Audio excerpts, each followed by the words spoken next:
Do livro Caminho, Verdade e Vida, capítulo 130, Tristeza, psicografado pelo médium Chico Xavier, através do Espírito Emmanuel. Tristeza. Porque a tristeza, segundo Deus, opera arrependimento para a salvação, o qual não traz pesar. Mas a tristeza do mundo gera a morte. Paulo, segunda Epístola aos Coríntios, capítulo 7, versículo 10. Conforme observamos na advertência de Paulo, há uma tristeza segundo Deus e outra segundo a terra. A primeira soluciona problemas atinentes à vida verdadeira. A segunda é caminho para a morte, como símbolo de estagnação no desvio dos sentimentos. Muita gente considera virtudes a lamentação incessante e o tédio continuado. Encontramos os tristes pela ausência de dinheiro adequado aos excessos. Vemos os torturados que se lastimam pela impossibilidade de praticar o mal. Ouvimos os viciados na queixa doentia, incapazes do prazer de servir sem agulhões. Essa é a tristeza do mundo, que prende o espírito à teia de reencarnações corretivas e perigosas. Raros homens se tocam da tristeza segundo Deus. Muito poucos contemplam a si próprios, considerando a extensão das falhas que lhes dizem respeito, em marcha para a restauração da vida, no presente e no porvir. Quem avança por esse caminho redentor, se chora, jamais atinge o plano do soluço enfermiço e da inutilidade, porque sabe reajustar-se, valendo-se do tempo a golpes benditos de esforço para as novas edificações do destino. Emmanuel, Pedro Leopoldo, 2 de setembro de 1948. Querido amigo, querida amiga, aqui estamos com mais um capítulo do livro Caminho, Verdade e Vida. Agora com o título de Tristeza. E foi utilizada esta passagem evangélica, porque a tristeza, segundo Deus, opera arrependimento para a salvação, o qual não traz pesar. Mas a tristeza do mundo gera a morte. Emmanuel vai nos explicar, dizendo que, conforme observamos na advertência de Paulo, há uma tristeza segundo Deus e outra segundo a terra. A primeira soluciona problemas atinentes à vida verdadeira, a segunda é caminho para a morte, como símbolo de estagnação no desvio do sentimento. Emmanuel está, então, nos informando, o seu entendimento, que esses dois tipos de morte, o primeiro, ele soluciona problemas atinentes, ou seja, referente à verdadeira morte, onde ele diz que a segunda já é o contrário, é um caminho para a morte, como símbolo de estagnação. Estagnação é paralisação no desvio dos sentimentos. Havia aí, então, esse desvio quando pensa dessa forma. Na outra parte, ele diz que muita gente considera virtudes a lamentação incessante e o tédio continuado.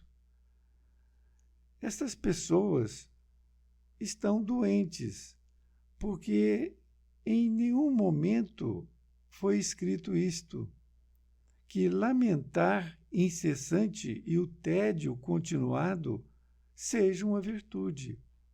E continua dizendo: encontramos os tristes pela ausência de dinheiro adequado aos excessos.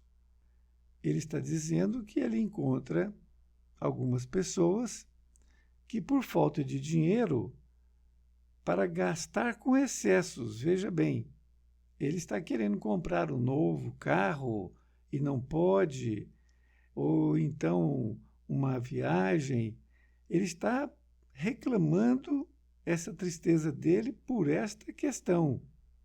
Não é para a fome, por exemplo. E diz ainda que vemos os torturados que se lastimam pela impossibilidade de praticar o mal. Olha que coisa interessante. Então, nós temos pessoas que estão sendo torturadas pelas suas mentes, naturalmente, e estão lastimando a impossibilidade de praticar o mal. Isto é, eles estão, por exemplo, imóvel numa cama, e eles estão ali sendo torturados, porque ele não pode movimentar nada mais. E ele, então, está impedido de praticar o mal e está ali sofrendo. E diz também que ouvimos os viciados na queixa doentia, incapazes do prazer de servir sem aguilhões. A palavra aguilhões é o ferrão. Ele está dizendo que aquelas pessoas viciadas na queixa doentia, que sempre está se queixando de alguma coisa, eles incapazes do prazer de servir sem aguilhões. Eles estão queixando. Ou seja, eles estão sendo ali mostrado a eles esta questão dessa doentia que eles estão passando, mas eles estão sofrendo por isto. Essa é a tristeza do mundo, que prende o espírito à teia de reencarnações corretivas e perigosas. Ele está agora resumindo, dizendo que essa é a tristeza destas pessoas, que prende o espírito na teia das reencarnações corretivas. Porque é isso que ocorre com essas pessoas. Vão ficar presas nas reencarnações. Reencarna hoje, reencarna depois, e assim vai seguindo, enquanto ele não acorda para o bem. Nesta outra parte, ele diz: raros homens se tocam da tristeza segundo Deus. Ele está afirmando que são poucos homens que se tocam nessa tristeza de Deus, não fazendo aquilo que nós dissemos agora há pouco.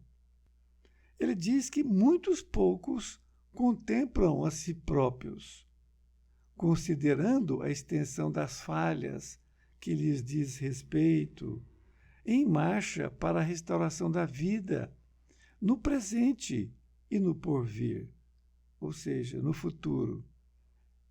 Ele está dizendo que são poucas pessoas que estão contemplando seus próprios defeitos, suas próprias falhas, e vendo que precisa melhorar, estar numa condição melhor para uma próxima vida, para esse presente e para o porvir. Nós teremos uma melhor vida aqui e, naturalmente, numa próxima reencarnação. Porque os erros ocorrem, eles fazem parte de nosso crescimento, da nossa evolução.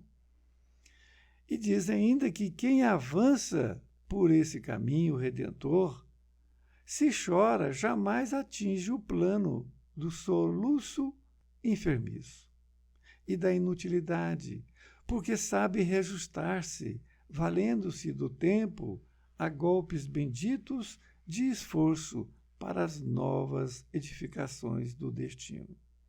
Ele disse, então, que quem avança nesse caminho de perceber os seus defeitos e tentar tirá-los da nossa vida, que realmente é para evoluir, mudar nossos hábitos, ele diz assim, se chora, jamais atinge o plano soluço enfermiço.